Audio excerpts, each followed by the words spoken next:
Navigating the future. Avoiding pitfalls in future perfect continuous tense. Hello, language enthusiasts.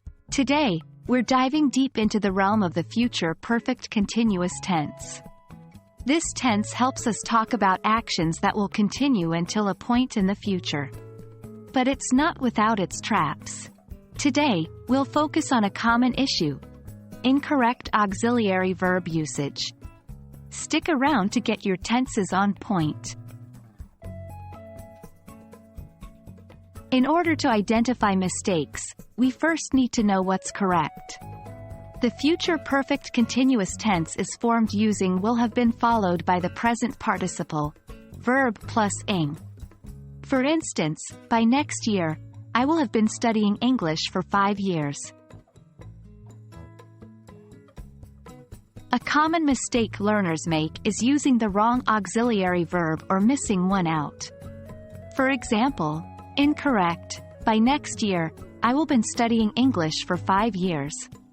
Correct, by next year, I will have been studying English for 5 years. In the incorrect sentence, the auxiliary, have, is missing. Remember, for the future perfect continuous tense, you must use will plus have plus been plus present participle.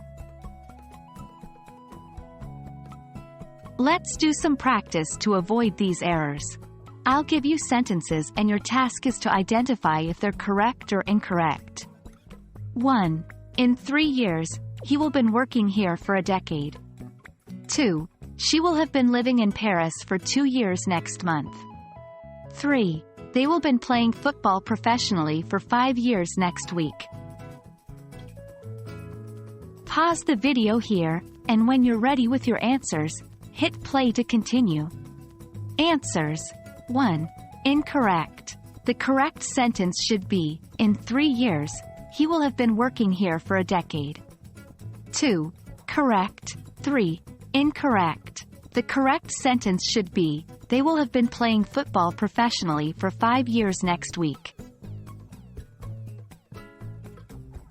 And that wraps up our discussion on avoiding incorrect auxiliary verb usage in future perfect continuous tense. Remember, the right pattern is will plus have plus been plus verb ing. Practice and mindfulness can help you perfect this tense. Keep exploring the fascinating world of English grammar, and I'll see you in our next video. Happy learning!